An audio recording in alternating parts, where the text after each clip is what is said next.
Hello and welcome to another Every Tuesday tutorial, and welcome to week 3 of the Holiday Hand Lettering Projects tutorial series. So the last 2 weeks we created some really fun holiday themed lettering, and we're picking up right where we left off by integrating some of the things that we've already done before in previous videos and expanding them and getting a little more advanced at the same time. So be sure to hit the link in the video description if you've missed the last 2 weeks. This is week 3 of 6. So this is exactly what we're going to be creating together. We've got a few simple supplies, but definitely feel free to use whatever you have on hand. You could even use your iPad if you wanted to, but I'm going to walk you through my process using the supplies that I prefer for this. So we're just using regular copy paper. I like using a larger sheet of paper to start, and then I like cutting it down to take a little bit of the pressure off of centering everything exactly from the get-go. So I've just got regular copy paper right here. This is kind of my secret sauce for this tutorial. This is a Kuretake number 22 brush pen. If you click on the link in the video description, you can have access to all these supplies, and this one's a really important one because if you got the Pentel Feud brush pen in medium, these two are very, very different. So this one soaks into the paper much more, whereas this one kind of sits on top of the paper. This is what you would consider a cartoonist brush pen. So it's far more opaque and a little softer, and it makes the gel pens far more vibrant on top of this type of ink versus the Pentel ink. So just a heads up about that. And once again, this is called the Kuretake brush pen number 22. So this is my preference for this one. And then I've got 3 different types of gel pens that we're using. We're integrating doodle patterns like we did last week. I've got green and red and then gold for the final details right here.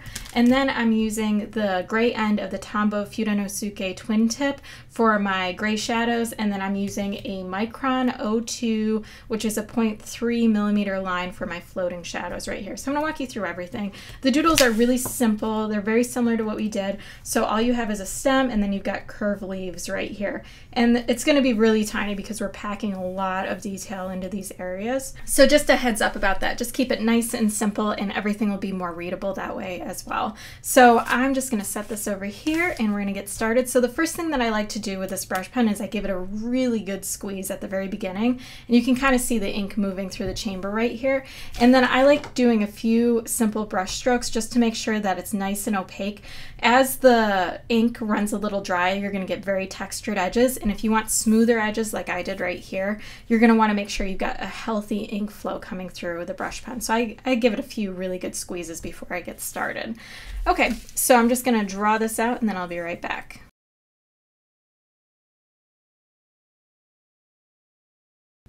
Okay, so I've got a few textured edges, so I can come back in here and correct them really quick. So you want to get it as smooth as possible your first go around.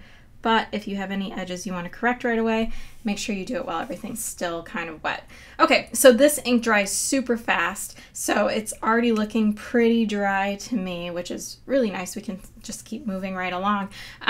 So the other thing is when I was drawing with this, I made sure to add extra pressure than I typically would on my downstrokes because that's what's going to give me room for all my details. So just keep that in mind when you're lettering everything out. Extra or as much pressure as possible on your downstrokes. Okay.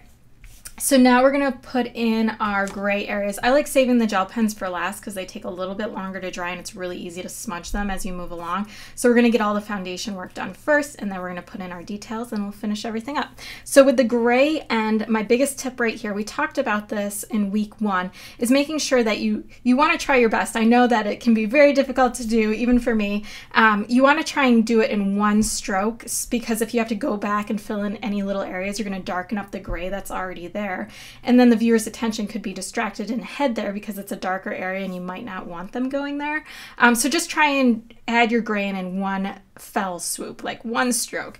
And we have to decide where our light source is coming from. I'm going to make it come from my top left, so that's going to project a shadow to the right side of my existing stroke. So on the right side of every stroke is where I'm going to want to add my gray. So I'm just going to go right through these and add in my gray, and I'm just going to touch the black very slightly as I come around.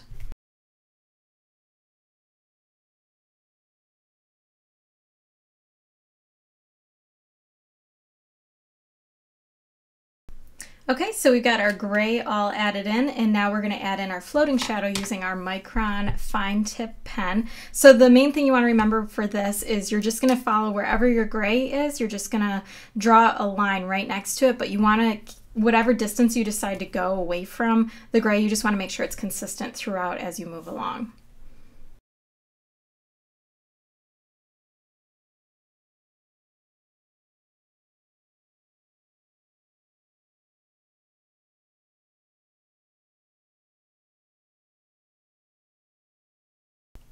Okay, we've got all of our floating shadows in here now, and now we can add in our gel pen doodles. So we're going to keep things really basic. I'm going to go in with my green and then my red dots and then add in my metallic to finish everything up.